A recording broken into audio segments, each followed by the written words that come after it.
Jaya Radha Madhava Kunja Bihari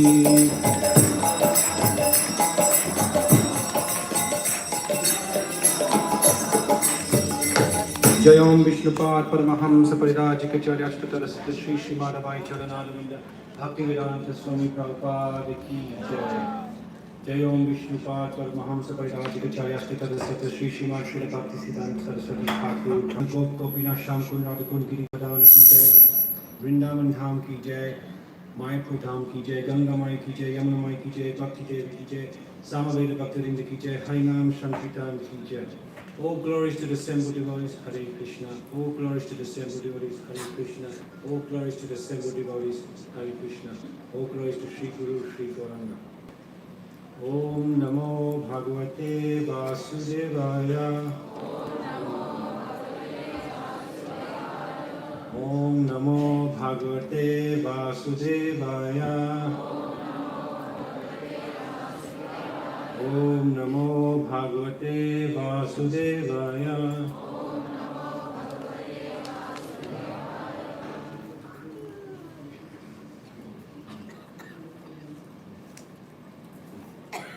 Narayanam Namaskritya Naram Chaiva Narottamam Devim Saraswatim Vyasam Tato Jaya Mudiraye.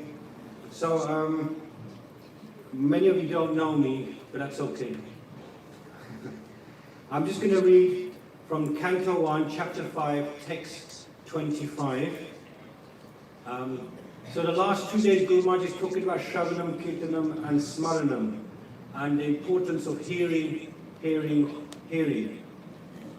And you can do it more than 24 hours, just constantly try and hear.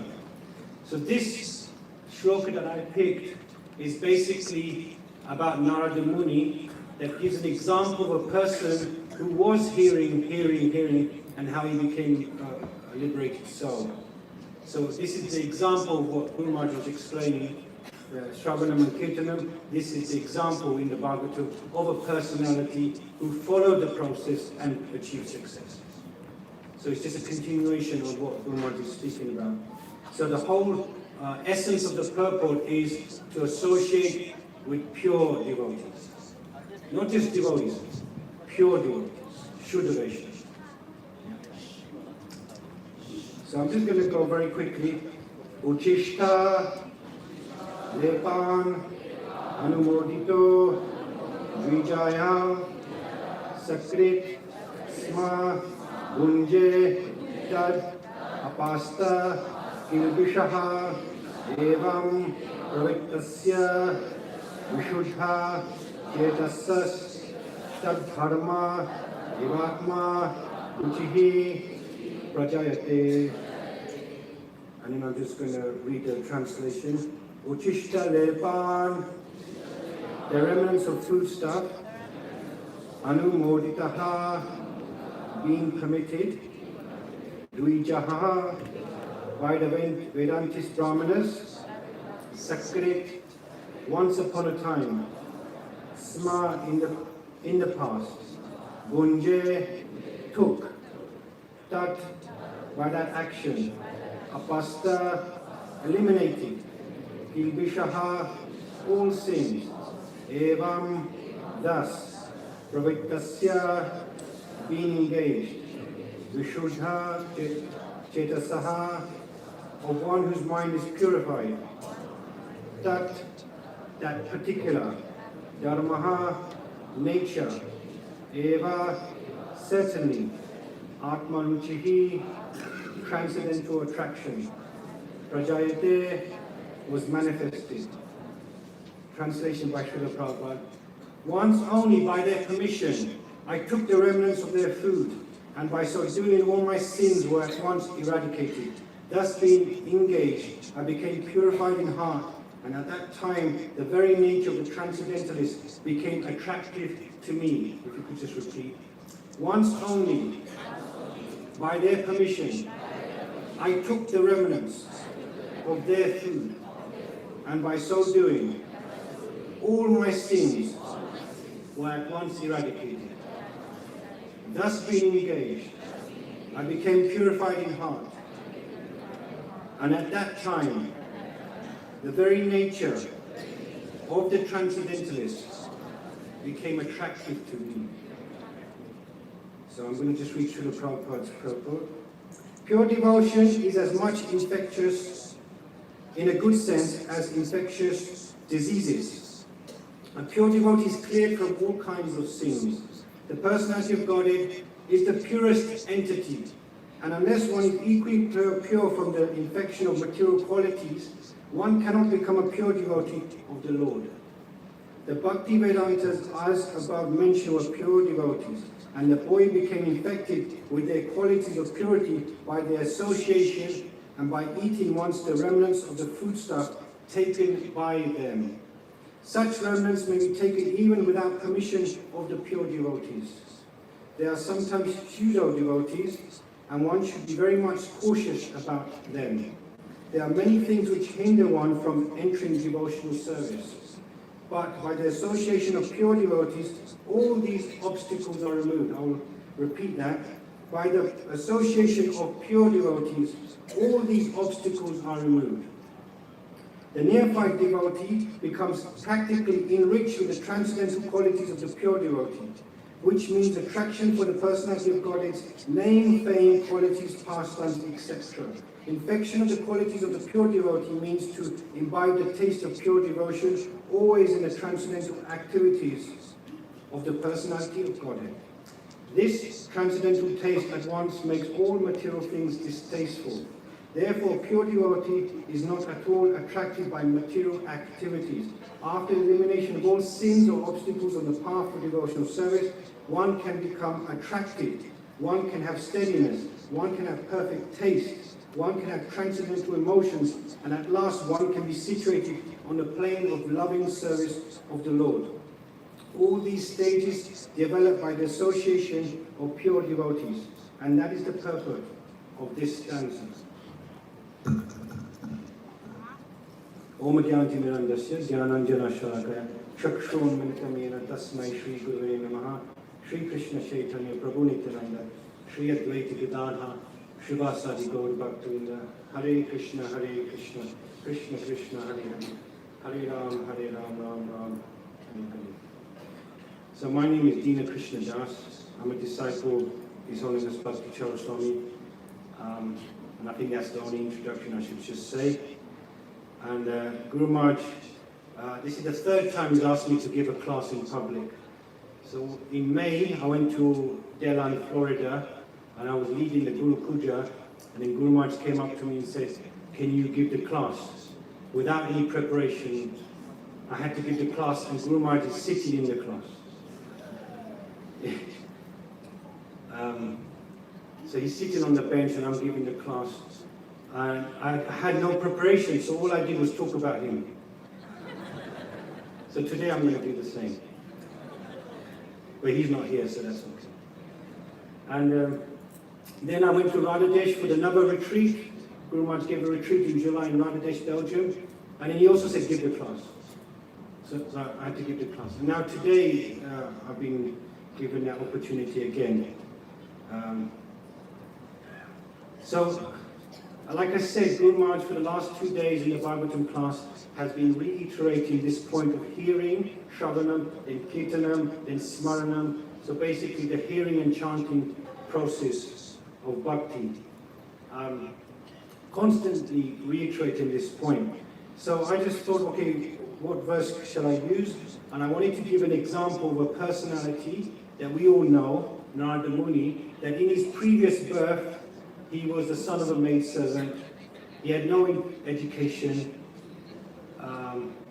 He had no father. But one day, these sages, Bhakti Vedantas, came to his home, his ashram, and for 4 months resided at his place, and his mother would cook and serve. And he was just attracted to the sight of the sadhus. And he was attracted to what they were doing. And what they were doing is that they were just simply talking about Krishna and talking from the Vedic scriptures all day long. And so he just started to serve them. And then he took their remnants once. And his life just changed. So when you get the opportunity to take the remnants of a pure devotee, take it. Sometimes you have to steal it. But you take it. Because that effect, it's infectious. But it's a spiritual disease. It will affect you and help you so much. So Prabhupada would eat, and then he would sometimes from his plate give it to his disciples. Here, you take. Because that's his remnant, his offering to the disciples. One day, Prabhupada had a gulab jamun, and he gave it to another disciple, or he gave it to a disciple, and the disciple left it on the plate, and another disciple stole it. And then the first disciple said to Prabhupada, he took my gulab. And then Prabhupada said, yes, he's making advancement. So, it's okay to steal the remnants. It's okay to eat without permission. Prabhupada is saying this thing. But just don't get caught. Yeah. Once, maybe 15, 20 years ago, I was looking after a group of devotees, and I felt that I wasn't really helping the devotees. So I went to Guru Maharaj, and I said, how do we make the devotees enthusiastic? It's very difficult. Once you make a devotee, they get enthusiastic for a few months, and then after a while, another devotee steps in, and then they have issues. How do you keep that flame going? And Guru Maharaj said to me, purity is the force. You must have purity. If you don't have purity, then it's just a show. You're just showing, and they will see that it's just a show. So the main thing is to have purity. If you wish to inspire, you must have purity. That's why we feel inspired. Out of 7 billion people on this planet, there's 9 million, according to ISKCON research, 9 million congregational members of ISKCON. And out of 9 million members of ISKCON, Guru Maharaj only has maybe 5 to 10,000 disciples, I don't know. And out of all those disciples, how many have made the effort to come to Ujjain for this global retreat? So you are the most fortunate souls. Because one day, Guru Maharaj will no longer be on this planet. We have to accept that. That's the fact. Many Prabhupada disciples are leaving. So you made the effort. You made the hard endeavor to come from your different areas of India or around the world to spend time, quality time with the spiritual master. And that will always remain in your heart to the day you die. It will always remain. So this class is for only the God brothers and God sisters and the well-wishers. It's not for the internet and around the world. I'm only speaking private things, revealing my understanding of Guru Maharaj and the experiences I've had with him. So one day I did speak to him in Ujjain upstairs in his room. I said, Guru Maharaj, one day you're no longer present. How will I get guidance? Because I can talk to you right now. I can ask you anything I want. But one day you're no longer here.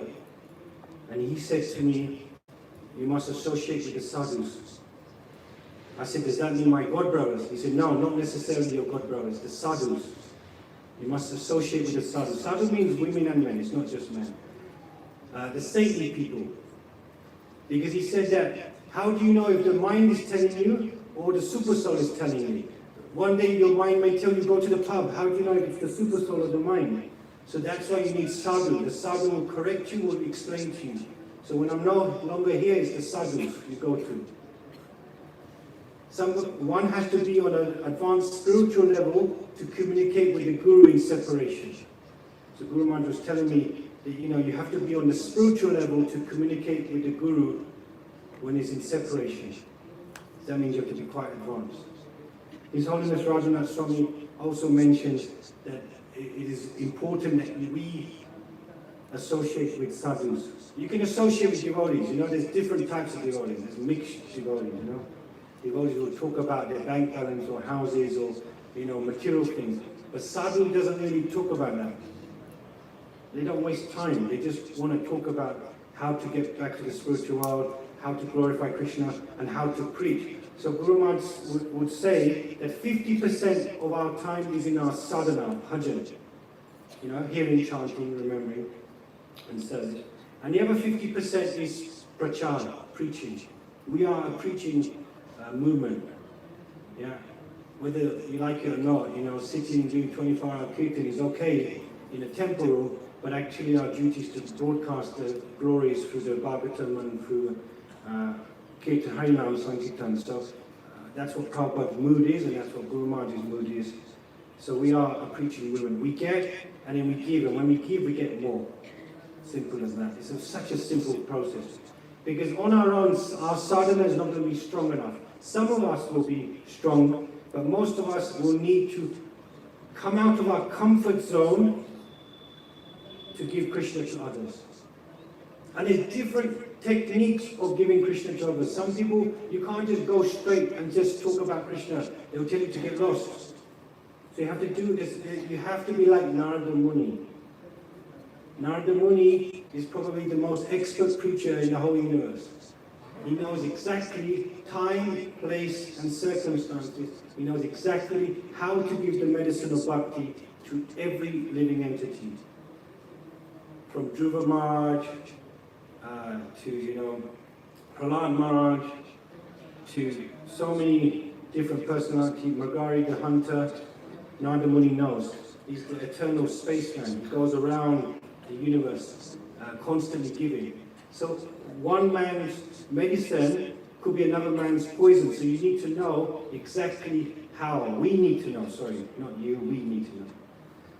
So when I look at Guru Maharaj, I see an expert. Somebody who's expert at knowing time, place, and circumstance, knowing how to interact with seniors, peers, juniors, knowing how to interact with royalty, prime ministers, as well as the ordinary person on the street. And you've probably seen that too. There are also many great spiritual teachers in our lineage who can do that too. But I just want to just emphasize Guru Maharaj, since we're all here together. Once somebody asked Prabhupada, what is the difference between the book Bhagavat and the person Bhagavat? Because there's two. Book Bhagavatam and the person. And Prabhupada says the book Bhagavatam, the person Bhagavatam is more important because he can do this. He can pull your ear. He can chastise you. Bhagavatam can't chastise you. You just read. Yeah? But when you're in front of the spiritual master or any sadhu, they can chastise you. They can correct you.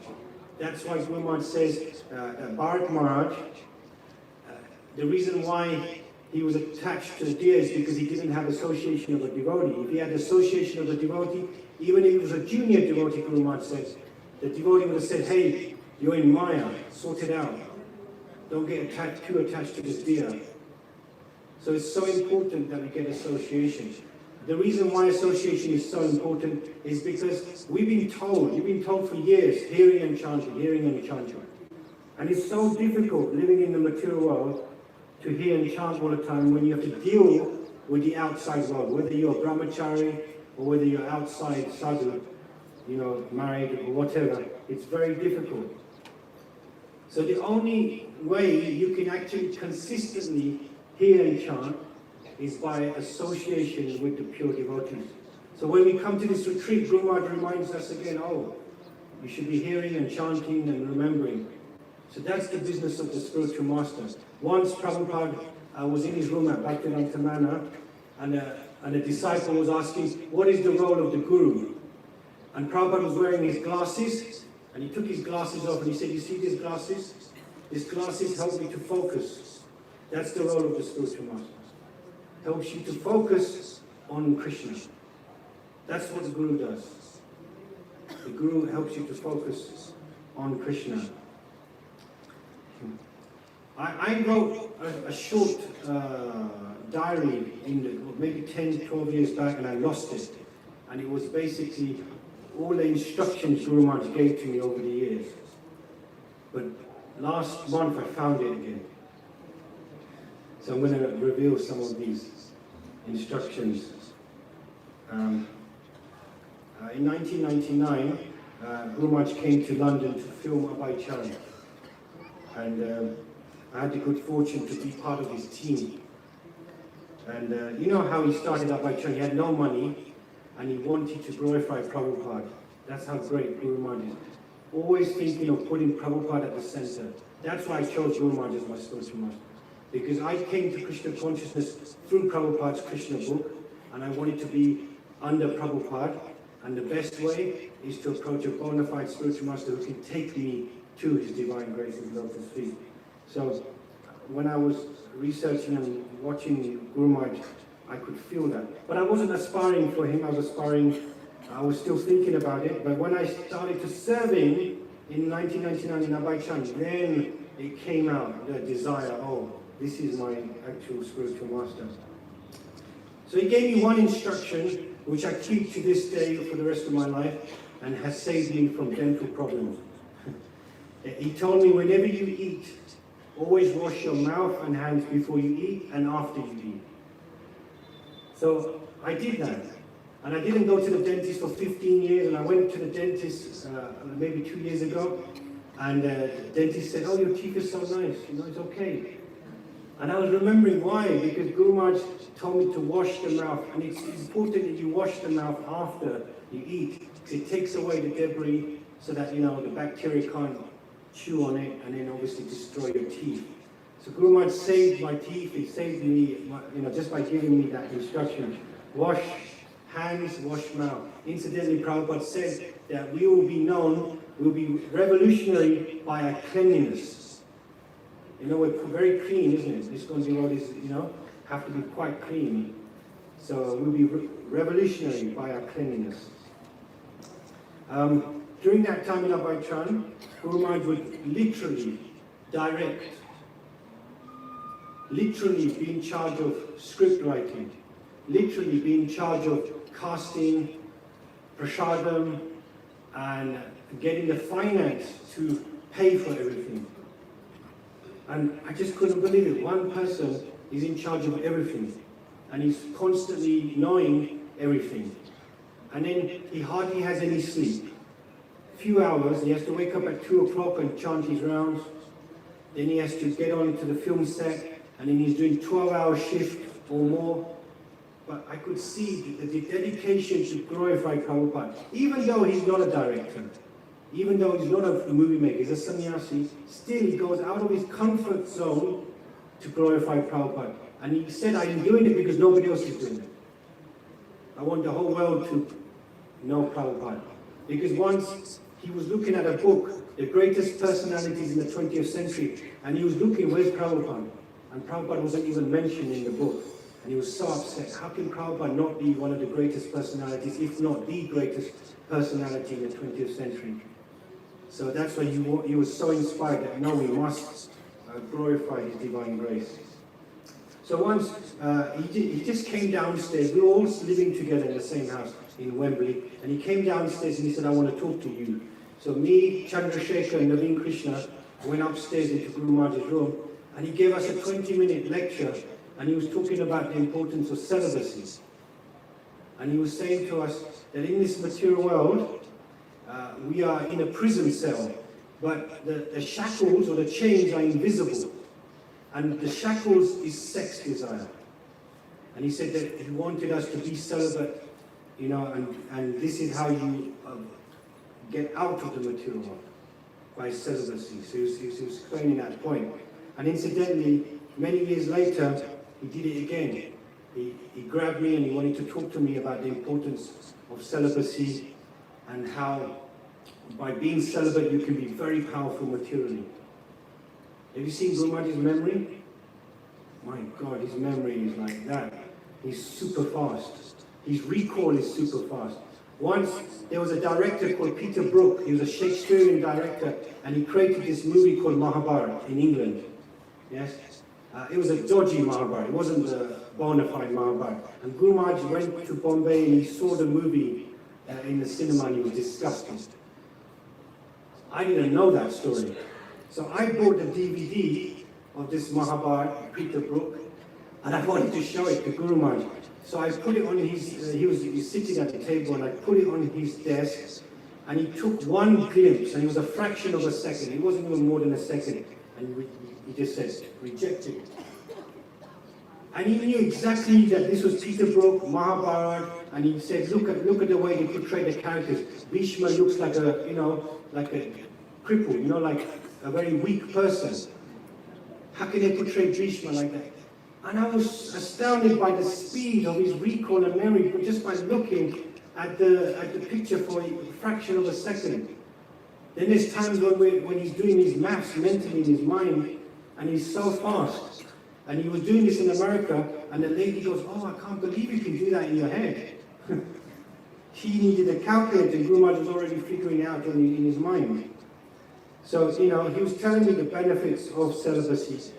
And then during that time in 2000, this devotees were trying to present a resolution to the GBC that let's have 3.5 regulative principles, not 4. So let's have sex within marriage, let that be bona fide, And Guru Maharaj told me, he said, you can never make advancement if you have sex now. So these things, they come into your consciousness and they stick there when the pure devotee, sadhu, tells you. So I'm just revealing what I did. Once I wanted to, I said, Guru Maharaj, can I chant your pranam mantra? Namo Om Vishnu Padaya, like that. He said, you can do that, but provided you chant Prabhupada's pranam mantra after. So from that day on, every time I chant Guru Maharaj's pranam mantra, I'm chanting Prabhupada. Guru Maharaj Prabhupada like this, he's never separated. He's never separated from Prabhupada, so to speak. The reason I'm telling you these things is because most of us are in separation with the spiritual master. We only come here once in a year, or Guru Maharaj may go to Bangladesh, or Mayapur, or he comes to Ujjain, only for a few days that he's off. Constantly traveling. He once told me, I don't stay in Ujjain all the time. I said, why, Guru Maharaj? He said, because I don't want to become attached to Ujjain. Because he's sannyasi, he cannot become attached to one place. So that's why he's always constantly traveling. And I don't know if you ever traveled out of a suitcase, it is very difficult. And if you ever traveled on planes for more than 10 hours, constantly from different countries to countries, it's extremely difficult. And yesterday Guru Maharaj was talking about the pressure of being in a plane. It's very stressful for the body. And he's been doing this for 40 odd years. And still when he comes out of the plane, he's smiling and happy and he gets on with the program. So, it's remarkable how you can go beyond the body's comfort zones to preach. So what I'm trying to say is that even though we're not physically in the presence of the Guru, we are in his presence when we think about the instructions he gives through the classes or through the Ocean of Mercy book, or when he interacts with you one-to-one and he tells you something, then you're constantly in association with him. Or whichever spiritual master you have. Yeah. Once I was with Guru Maharaj and we were coming from Ujjain, so Indore to Delhi, and then we arrived in Delhi and we were in my apartment in Gurgaon, and there was a god brother, I'm not going to mention his name, he was with us, and he wasn't dressed properly. Right? He came in chappals, and he didn't have proper clothing on, And Guru Maharaj chastised him. He said, how many times have I told you to dress smart when you travel with me? When you travel with me, you must dress first class. Everybody's looking at me, and then they're looking at who's with me. And look at the way you're dressed. If you dress like a third-class person, people will treat you third class. So it's so important you dress properly, especially when you're traveling with me. And he was chastising. And I was laughing. And then one god brother said, keep quiet, otherwise Guru Maharaj is going to chastise you. I couldn't help it. Guru Maharaj was so funny, the way he was having a go at. And the god brother said to me, he always has a go at me when he's upset. So once I was upstairs in Guru Maharaj's room, and I had to go back to Delhi, and I was, feeling, oh, I'm alone, I have to cook for myself, I don't know how to cook. And Guru Maharaj could read my mind, you could sense that I was feeling upset, because my wife was in Ujjain and I was in Delhi sometimes. And Guru Maharaj he picked me up. Sometimes you get a pickup, enthusiasm. He said, look at me. I didn't know how to shave my head, now I know how to shave my head. I didn't know how to put a dhoti, now I can put dhoti. I didn't know how to cook, now I can cook. I didn't know how to do kirtan, now I can do kirtan, I can give class, I can do these things. So you can do it. Nothing can stop you from doing anything. You just try, you just do it. So he inspired me like that. By his example. That's why it's so important to associate with the sadhu, because the sadhu will show you by example how to do these things. Once I had an argument with my wife, and Guru Maharaj could see it, he could hear it. And then Guru Maharaj came to me later on, so sensitive. He came to me and he said, you should always apologize. Look at me, I apologize. If something I've done wrong, I apologize. And if you apologize, you will never go wrong. You should always apologize. Even if you're in the right, doesn't matter, apologize. And so I took that instruction, and to this day I use it. Even if I'm in the right, or if I'm in the wrong, I apologize. And it makes a huge difference in the relationship with anybody. They see, oh, this person, he feels sorry, he wants... The relationship is more important than being right or wrong, you know? So Guru Maharaj taught me that. Once I was in America and Guru Maharaj called me up and he said, your problem is that you react too quickly. You know, something happens and you go mad, you react. You don't think, you don't calm and think about the situation. Instead, you just become reactive, you don't become proactive. So he said, whenever something happens, you wait. You don't just respond. You wait. Then you respond. So he taught me this principle. For many years I couldn't follow it, but sometimes I think of Guru Maharaj when that happens. When something happens and you want to become angry or respond in a vengeful way, you just think of Guru Maharaj. So just do that. Try that. You know? Once in Bhaktivedanta Guru Maharaj said, when the spiritual master is physically present, he's the teacher. When he leaves this world, he becomes the invigilator. He watches you from the distance. He's watching you. So while Guru Maharaj is here, he's teaching you, explaining. Then he will test you when he's no longer present, watching you. So Guru Maharaj also said Krishna consciousness doesn't just mean, you know, we should be conscious of Krishna. It also means, and this is a far out explanation, it also means that Krishna is conscious of your behavior. He's conscious of you. Integrity means that when you're alone, how do you behave? It's very easy in front of devotees, tell that devotee, like Guru Maharaj says, you know, I look like Vaishnava, I'm happy to be a Vaishnava. But the real test is when you're alone. What are you doing in your private time? That's the real test of Vaishnava.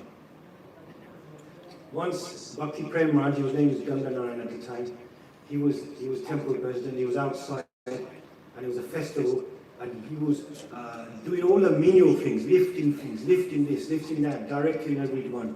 And Guru Maharaj was looking at him, and I was with Guru Maharaj, and Guru Maharaj said, look how humble he is. He's a temple president, but look what he's doing. He's just lifting, carrying, and doing all these menial things.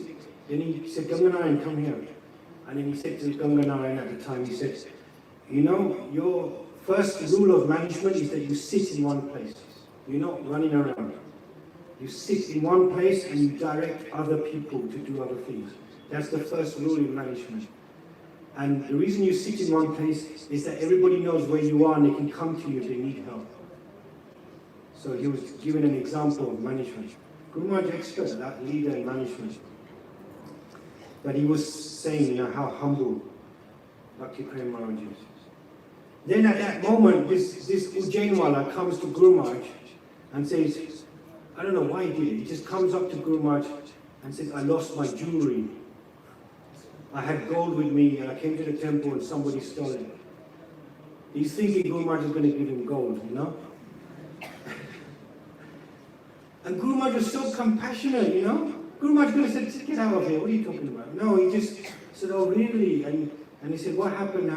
What did you have? He was so compassionate. And he was just an ordinary guy, you know, who just came, but obviously he was trying to get sympathy from Guru Maharaj. So he went to Guru Maharaj directly. And Guru Maharaj explained to him, take it as Krishna's mercy. That is gone. Take it as Krishna's mercy. And when you die, you have to leave everything behind anyway. So only sadhu can tell you that. I think the man was shocked that he never returned again. But you know, I didn't see him again, but or he may be initiated, I don't know.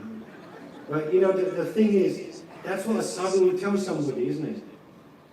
Once he told me that when Krishna gives you something, enjoy it. If he gives you something, if he gives you opulence, enjoy it. And when he takes it away, also see it as Krishna's mercy. When he gives you, enjoy it, treat it as Krishna's mercy. And when he takes it away, treat it as Krishna's mercy. He was telling me. Because you know, Guru Maharaj, they say Lakshmi Devi is always with Guru Maharaj. It's true. I've seen that. Whenever Guru Maharaj needs Lakshmi Devi comes and gives so much. And then what does Guru Maharaj do? He gives it to everybody else. Whether you're a GBC member, sannyasi, or whether you're an ordinary person, he will help you. Whether you're a disciple or non-disciple, he's so merciful. I've seen that. Constantly comes, goes. Just like Prabhupada, they offered him a Rolex watch. So he put the Rolex watch on, he took off his watch and gave it to the disciple. Then another disciple gave Prabhupada a Casio watch, $100 watch. Prabhupada took off the Rolex, gave him the Rolex and took the Casio. Detachment. Rolex, you know, thousands of dollars worth, just gives it away. The Guru Maharaj is like that, not attached. And once he told me don't have any attachments. And I'm a Grihastha, I'm full of attachments. I'm attached to my wife, attached to my kids, attached to my bank balance, attached to so many things. But he's teaching me because when you die, you have to give it all up. If you wish to go back to the spiritual world, you have to. Otherwise, you come back again. Krishna's not sentimental. Krishna will just, hey, come back again. Come back to him. Yeah. Once I was in Canada with Guru Maharaj in Toronto, and I don't know what was happening. Guru Maharaj was chastising me all the time, you know. And in my head, I was thinking, oh, I'm going to live up to 80 years old. Some astrologer looked at my palm and said, oh, you're going to live a long life. So I was taking things easy. You know when you think you're going to live a long life, you take a slow process in bhakti. If I told you 7 days you're going to live, then you'll be like doing 64 rounds a day, you know, going crazy. But if you've got 80 years, oh man, take my time. I don't know what happened, but Guru Maharaj was chastising me, and he could sense what I was thinking, and he said, you think you're going to live a long life? You can die at any moment. Be prepared to leave your body at any moment. How did you know what was in my mind? And then I was complaining to Guru Maharaj, oh, Guru Maharaj, I'm in Delhi, my wife's in Ujjain, and I don't get time to see her. And he said, you think I'm taking your wife away from you? You should be internally detached from your wife. God. Incidentally, Jay Pataka's Swami gave me the same instruction. He said, become internally detached and externally you show your attachment. So Krishna is telling me something, you know, when the sadhus tell you something. Guru Maharaj once told me, and this is the same instruction for everyone, if you're sincere, Krishna will guide you. Desham Satata Yuktanam. So once I was in Myrtle Beach, South Carolina with Guru Maharaj, and we had to go and visit this householder. And they were not devotees. They were not devotees. They were basically Swaminarayan devotees, Gujaratis. They weren't Hare Krishna. But Guru Maharaj felt obligated to go and visit. So I was with Guru Maharaj and there was a few god brothers. And then it was time for prasadam, but Guru Maharaj wasn't going to eat their food. He didn't want to eat it because he knew it wasn't offered and it wasn't prasadam. So Guru Maharaj said, all of you go and eat, I'll just sit here. And I was thinking, how can I just go and eat in the next room while Guru Maharaj is sitting alone? So I just said, Guru Maharaj, no, I don't need to eat, I'm not hungry. And I just sat with him. So he took out the Gita, and all he was doing is reading the slokas, and then he came up with this Desham Satata Yuktanam Vajitam Priti Uvatam Dadami Buddhi Yogam Tam Yena Mam Upayati Te. So he was telling me the meaning of this, you know, that Krishna will guide you. If you're sincere, the intelligence comes. Dadami Buddhi Yogam Tam. So I had to fast that night because I was hungry, but I couldn't just leave Guru Maharaj and sit in the kitchen while everyone was eating and Guru Maharaj is sitting on his own.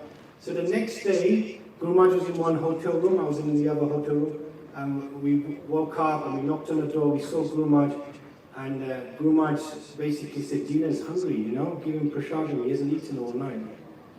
So how, that love. He knew I sacrificed my eating just to be with him, and he remembered and he said, Dina's hungry. And once I was in a room in London, and then they called us to eat prasadam, but I felt embarrassed to go, so I stayed in the room, and Guru Maharaj and all the devotees went into the kitchen to eat, and Guru Maharaj said, where's Dina? Call Dina. And when you're loved like that, you can't help loving that person, That's Krishna's love. When you're loved, you can give love to others. It's real. Guru means father and mother combined, spiritual. So, and I'm sure you all feel the same. Guru Maharaj will talk to you and ask you, how are you? That's what keeps me in ISKCON. There was a time 2 years ago I wanted to leave ISKCON. But I can't leave ISKCON because when I got initiated, Guru Maharaj made me vow never to leave the society. Even though I was disgusted at one point, I wanted to leave. But the only person that's kept me here is Gurudev. Out of all the Prabhupada disciples, the one who's given me the most love and attention, chastisement and care is Guru Maharaj. Once Bhakti Swami passed away, 2005. You know Bhakti Swami? He was very close to Guru Maharaj, very close. And so Guru Maharaj came to the airport in London, and Shruti Dharma Prabhu, the temple president, said to Guru Maharaj, Tamal Krishna Maharaj has passed away, Sridhar Maharaj passed away, now Bhakti Swami has passed away. Who's next? And Guru Maharaj said, with pure sincerity, I wish Prabhupada takes me next. This is 2005. We were, oh my God, Guru Maharaj is saying, I want to go. Then I realized Guru Maharaj is totally detached from this material world, totally detached from his position as a sannyasi, as a guru, as a leader, totally detached. He's ready to go right now. If Prabhupada said, let's go, Guru Maharaj would just walk. So detached. The way he said it with so much sincerity and comfort. I wish he takes me. I wish Prabhupada takes me. Because he loves Prabhupada. He just wants to be with Prabhupada. He is happy just being that menial servant who cooked for Prabhupada every day and gave Prabhupada his medicine and just served him. Once I was at Prashurun Prabhupada's house in London, and this was the same time, 2005. And I was thinking, oh Guru Maharaj, I'm not doing anything for you, I'm not giving you money, I'm not even serving you. And he said, I don't want your money. All I want from you is to become a pure devotee. And when you become a pure devotee, you can deliver me. I said, how can I deliver you, Guru Maharaj? You're the Guru, you're my spiritual master, you deliver me. He said, no, the son can deliver the father. And I was thinking, this is a personality who's a sannyasi, guru, exalted spiritual master. Prabhupada gave him Diksha, first and second in one go, then sannyas 3 months later. Even though the God brothers were saying, no, he's not qualified, they don't think so. Prabhupada said, he's more qualified than all of you. And if he falls down, he'll fall down in the mode of goodness. That means he's on Shuddha Sattva platform. So he's telling me that, oh, you can deliver me. That's humility. When the Guru can talk to you like that, that's so humble. That's humility. He doesn't have to say that, but it shows you his humility in the heart. In separation, I think of Guru Maharaj when I have a problem. Do you do that? When there's a problem. So Guru Maharaj instructed us in Ujjain. He said, whenever you're going through a difficulty and you don't know how to answer it, think, how does Prabhupada answer it? How would Prabhupada answer it? How would Prabhupada tackle this problem? So I would say the same thing. How would Guru Maharaj answer it? How would Prabhupada and Guru Maharaj answer it? So there's many times I'm a teacher. So many times I'm teaching my students, I don't have a clue what the answer is. I don't know. Off the top of my head, I don't know the maths question or the English question. And I'm praying to Guru Maharaj, please give me the answers. And then the answer comes. Most times the answer comes, especially if I've done my rounds properly. Once this, I'm trying to preach to non-devotees, and this lady contacted me, and she's a boxer in Scotland. Non-professional boxer, but she wants to enter the Olympics, Commonwealth Games, like that. And she said to me, through text, she said to me that, I had a fight and I lost the fight, and now I don't feel confident anymore. I don't feel confident. And whenever I fight somebody else, I get scared, or I think I'm going to lose. What do I do? And I was thinking, how am I going to answer that question? So I was praying to Guru, please give me the instructions on how to answer this question. And the instructions came. Because the Guru is actually within everyone's heart. Guru once told me, he said, Krishna is in your heart. He will give you the guidance. So the external manifestation is when we see Guru Maharaj, physically. But constantly the Guru is within the heart. You're never separated from the Paramatma. There's many devotees, they think, oh, I'm not with Guru Maharaj, I feel bad. You don't feel bad. Because the essence of the Guru is the Paramatma. He's always there in the heart, waiting to communicate with you. So all these answers started to appear, and then I eventually told the lady, you should do mantra meditation to gain your confidence and to improve your mind. Because what happens with confidence is that is your mind becoming weak and telling you you can't when you can. So that's why when you do chanting the Mahamantra, it subdues the mind. And when you read Prabhupada's books, it increases your intelligence to kick out the negativity of the mind. So she was so happy to receive the Mahamantra and try to chant. And I don't know if she's chanting, but that was Guru Maharaj. That was Guru Maharaj. I'll finish off in 5 minutes because I know it's prasadam time. I'm not going to take questions, I never do. Okay. I was in America just now in May, and I had a back problem. I've suffered from a back problem all my life, since I was 10 years old. So if I lift something very heavy, I pull my back. I've had slip disc, sciatica, you name it, I've had it. Serious pains. And I was at this Deland project with Guru Maharaj. I was there for 12 days. And Guru Maharaj cut these trees full of logs, and we had to bury the trees, we had to get rid of the trees. And I was thinking, I've come here to do service, but the service is heavy service. I have to lift things, and I have to associate with Shanta Shilman. Shanta Shilman? Heavy-duty guy, He expects you to be like a Superman. And Rasananda Prabhu's there, and all the tough guys are there, except Rishabhan. He's all right, he's smooth. Krishna Kishore, Murli, and the other one who plays the Madanga, and all the tough guys are there, and they're all looking, who's this Jina Krishna? Coming from London. And I was thinking, how am I going to lift all these things? I was thinking in my head. And I said to Krishna, please empower my body so I can do something so I don't look like an idiot in front of my Guru Maharaj. And I tell you, a miracle happened. I started lifting logs like I was 20 years old. I'm 42. So I was like 20 years old, lifting logs, frying it, telling the boys, go and do this, do that, running around like a young man. And I was thinking, oh, Krishna is so kind. And I never had a back problem that 12 days. No back problem. And I'm afraid of snakes. And in Orlando, it's full of snakes. Right? And they don't have ordinary snakes. They have this Burmese python, which is an apex predator that kills alligators.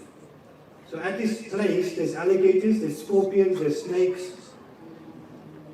And I never saw one thing.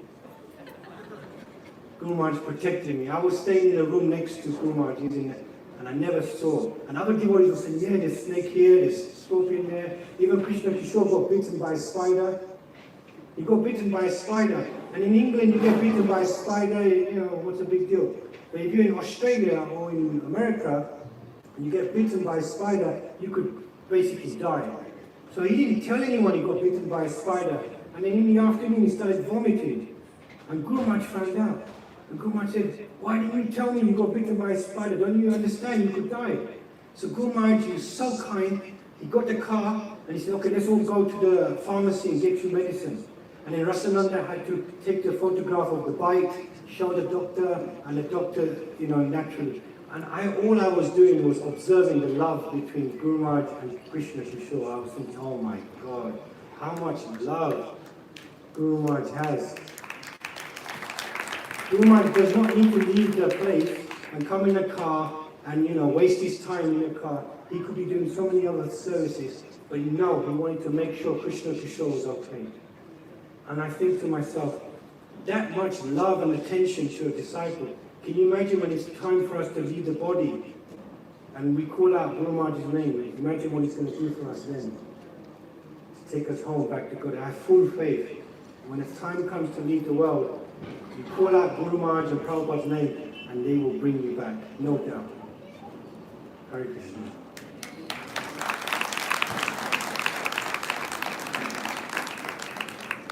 Prabhupada's Ujjain.